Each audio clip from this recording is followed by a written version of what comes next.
কিন্তু দেখুন, আমি আমার এই ডাক্তার ভাই বোনদের নিয়ে বেশি কথা বলি না। আমি প্রথম থেকে বলেছি বিজেপিরও মরাল সাপোর্ট আছে, আমারও মরাল সাপোর্ট আছে ওদের প্রতি, এবং ওরা ভালো লড়াই দিয়েছেন, লড়াই করছেন। ওরা কোথায় থামবেন, কোথায় যাবেন, কমপ্লিটলি ওদের নিজস্ব ব্যাপার। এর সঙ্গে কোনো মন্তব্য করা, পরামর্শ দেওয়া উচিত না। আমি রাজ্যের বিরোধী দলনেতা হিসেবে, যে পার্টি বিধানসভায় 2,28 লক্ষ ভোট পেয়েছে, লোকসভায় 2,33 লক্ষ ভোট পেয়েছে, একটা বিগ ব্লক মানুষ ভোট দিয়েছে। আমি এলওপি হিসেবে একটা পরামর্শ ওদের দিয়েছিলাম।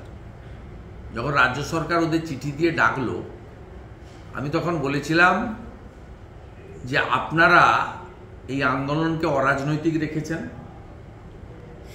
রাজনৈতিক নেতা নেত্রী জনপ্রতিনিধিদের ভিড়তে দেননি, পতাকা ব্যবহার করতে দেননি, রাজনৈতিক স্লোগান দিতে দেননি। আমাদের এতে কোনো আপত্তি নেই, সমর্থন আছে। আপনারা রাজনৈতিক লোকের সঙ্গে বসবেন না, আপনারা আধিকারিকদের সঙ্গে বসুন।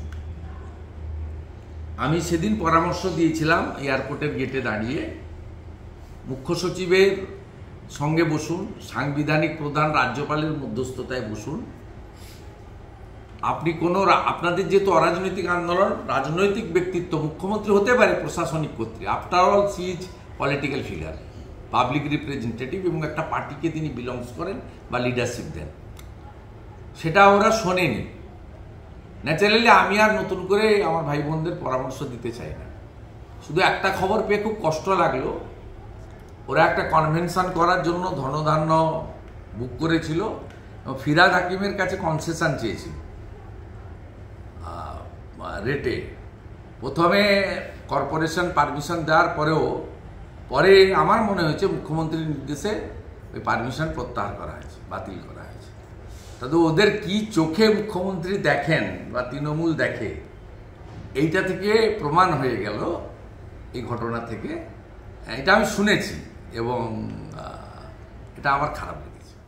রাজনীতি হাতের নয়, রাজনীতি মাথার। এটা অনেক রাজনীতিবিদ বোঝেন না। যারা বোঝেন না তারা ভুল করেন, আর ভুল করেন বলে পিছিয়ে যান। আচ্ছা বলুন তো, এই আর্জিকর কাণ্ড নিয়ে যা ঘটছে সেই সময় রাজনৈতিক নেতাদের ভূমিকা আমি ছোট্ট করে আপনাদের কাছে বর্ণনা করব। খেয়াল করে দেখুন, আজকে যখন এই প্রতিবেদন পেশ করছি, আগের দিন স্বাগতত মেডিকেল কলেজে যখন উত্তপ্ত পরিস্থিতি, সেখানে সদল বলে হাজির হয়ে গেলেন সদ্য প্রদেশ কংগ্রেস নিযুক্ত সভাপতি শুভঙ্কর সরকার, তার সঙ্গে আরও কিছু নেতা পৌঁছে গেলেন এবং গিয়ে গো ব্যাক স্লোগান শুনলেন। এবং গো ব্যাক স্লোগান শুনবেন, সেটাই স্বাভাবিক। তার কারণ জুনিয়র ডাক্তাররা মনে করেছেন রাজনৈতিক নেতাদের এখানে ইন্টারফারেন্সের কোনো জায়গা নেই। এটা আমরা ডাক্তাররা আমাদের অধিকার বুঝে নেওয়ার লড়াইটা করছি। এই অধিকার বুঝে নেওয়ার লড়াইটা যখন ডাক্তাররা করছেন, তখন আপনারা জানেন এর আগেও অভিজিৎ গাঙ্গুলি যখন প্রাক্তন বিচারপতি, তিনি গিয়েছিলেন, গো ব্যাক স্লোগান শুনেছেন। অগ্নিমিত্রা পল সেখানে যাননি, পাশ দিয়ে যাচ্ছিলেন, সেখানেও গো ব্যাক স্লোগান শুনেছেন।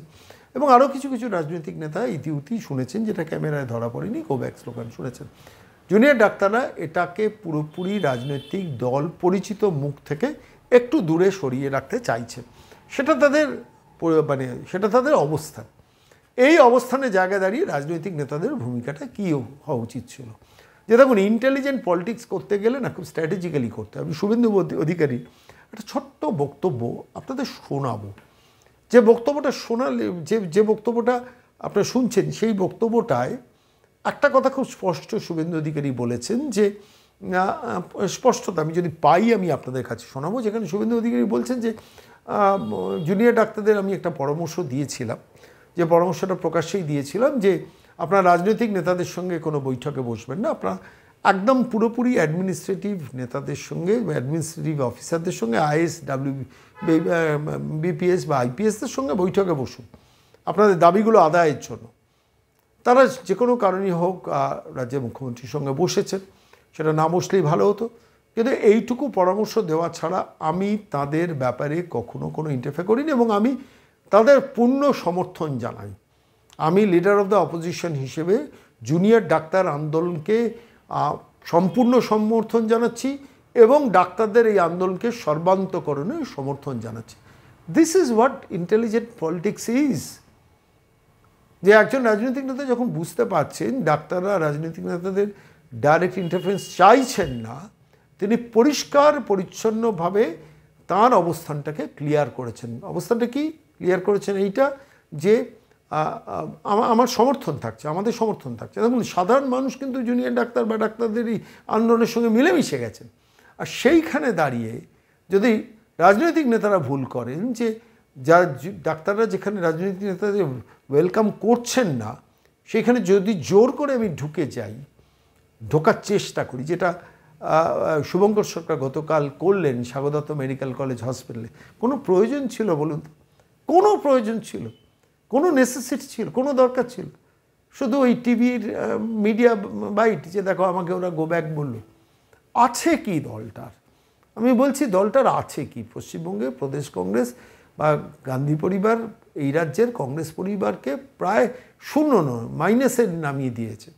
সেখানে 2-4 জন নেতা গিয়ে স্বাগতদত্ত মেডিকেল কলেজের সামনে দাঁড়ালাম, তারা আমাকে গো ব্যাক বললো, সেটা টিভিতে দেখালো, আমার একটু ফুটেজ পেলাম, একটু মাইলেজ পেলাম।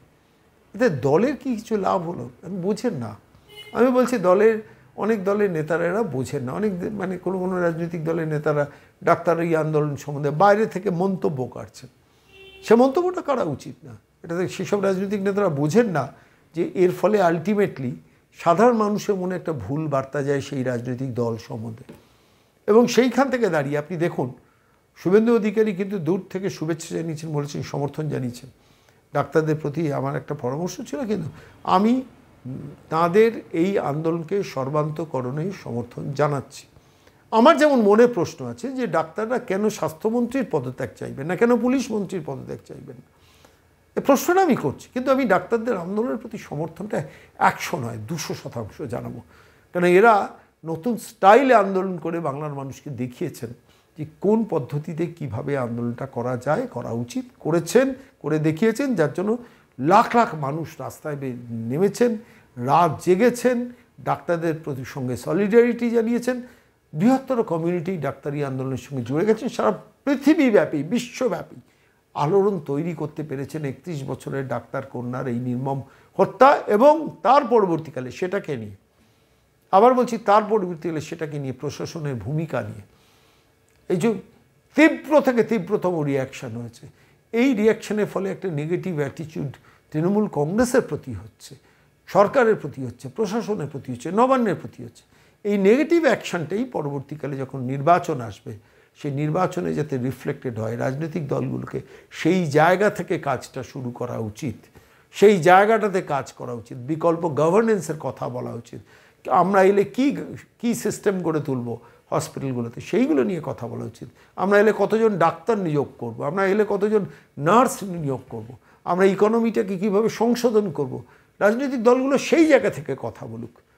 সেটা না করে যদি শুধু সস্তার একটু টিভি মাইলেজ পাওয়ার জন্য, ইলেকট্রনিক্স মিডিয়া বা সংবাদপত্রের মাইলেজ পাওয়ার জন্য, আমি সদ্য নিযুক্ত সভাপতি হয়েছি, আমি দেখো আমি ভয় করি না, আমি তো পৌঁছে গেলাম তাদের কাছে।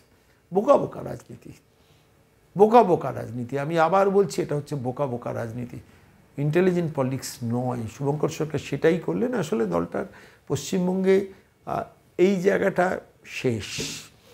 এখন ওই একটুখানি ছোটাছুটি, যাওয়া আসা, এর বাইরে এই দলটার আর কিছু নেই।